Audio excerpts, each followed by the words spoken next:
Hey, I'm Alice. And I'm Jack.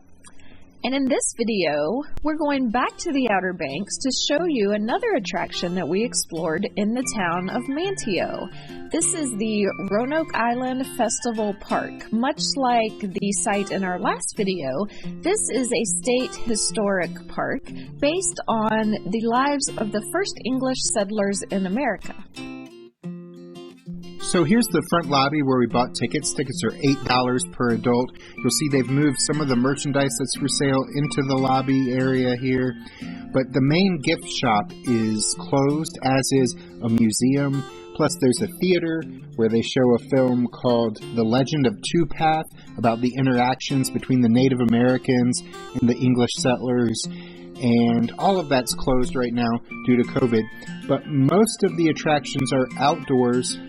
And that's what we're going to be showing you in this video.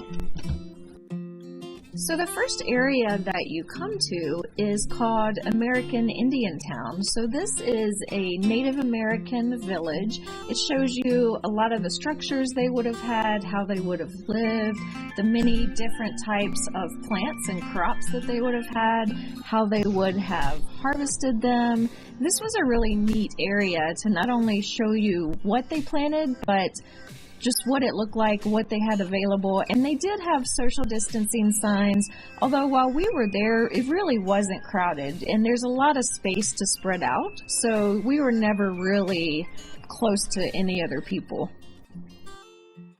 Here's an example of a palisade wall that they would build around their village for protection. And right in front of that is kind of an interactive exhibit that was turned off. This park has a bunch of different interactive exhibits. Most of them were not working while we were there due to them not wanting customers to touch things as they walk through because of COVID. Right. But even without that, there was lots of signage, lots of interesting things to look at. This is a longhouse representative of the one that the chief or the leader would have had. And you are able to go inside of it, see the things that are in there, things that are very themed to the period.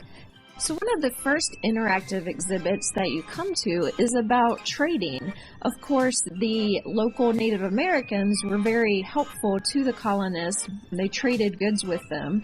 And this shows you some of the types of things they would have traded. It allows, I believe, when it's not during a pandemic, your children or the adults can actually pretend they have an activity here for you to do where you trade with each other. Of course, that wasn't happening because of COVID-19, but it's a really neat exhibit. And then they had another exhibit called Sound It Out. This is where you could learn to pronounce words in Algonquian. So they give you the English word, and then you open the door and it sounds out the Algonquian version of the same word. And that was really fascinating. There were probably 5 or 6 different words that they teach you. So we talked in our last video about how this English settlement ended up being called the Lost Colony because the colonists seemed to have just disappeared after a while. When ships came over from England, they found no trace of the settlement. But most scholars who have researched it believe that the colonists just moved in with a friendly tribe of Croatoans on Hatteras Island nearby, and they even left behind a message, it would appear, for anyone who came to look for them. So it's believed the lost colony wasn't lost, they were just relocated with the help of some Native American friends. And as you keep walking through, there are other exhibits. So these are statues that would represent a ceremonial dance circle that the Native Americans would have had for their various rituals.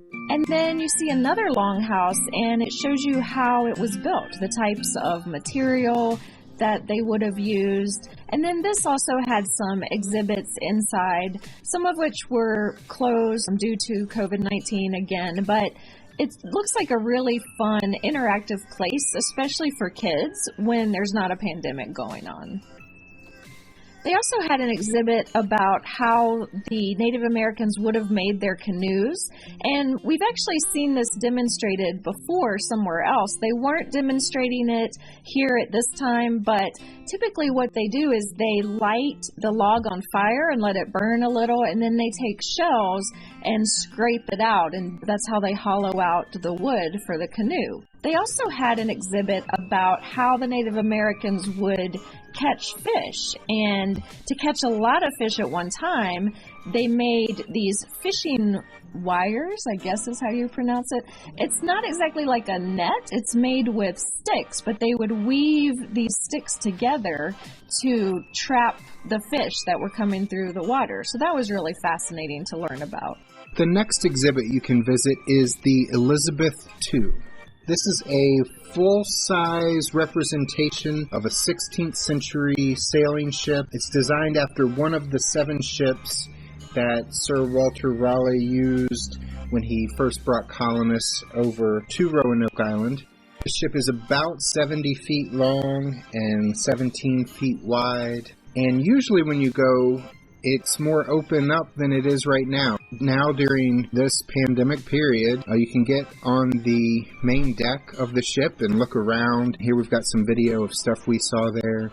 But most of the time, they actually allow you to go down inside the ship. There's quarters where people would have slept underneath the floor, and all of that was closed because, of course, they didn't want people to congregate in tight areas due to COVID.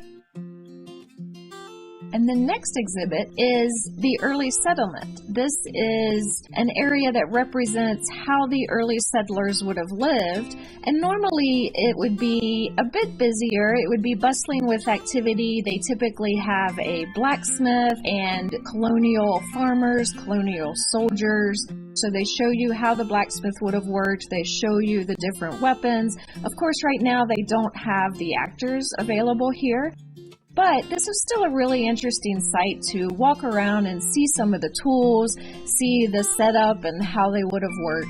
Yeah, this reminded us a lot of colonial Williamsburg up in Virginia or Jamestown. Just the way they have people portraying what life was like back then, and they're in character and you can ask them questions about their lives. So I think it would be really interesting to see when it's fully open. It's still cool. There's still stuff to learn even now. But unfortunately, because of what's going on in the world, it does make sense that they can't be open to the extent they normally are. And then you also get another water view, which was one of the things I really enjoyed, is the many different water views, both on the ship and at this site. So that's a look at our visit to Roanoke Island Festival Park. If you enjoyed this video, I hope that you will hit that thumbs up button. And if you haven't subscribed yet, hit subscribe and click on that notifications bell so you never miss another video. And we'll see you the next time we're traveling through.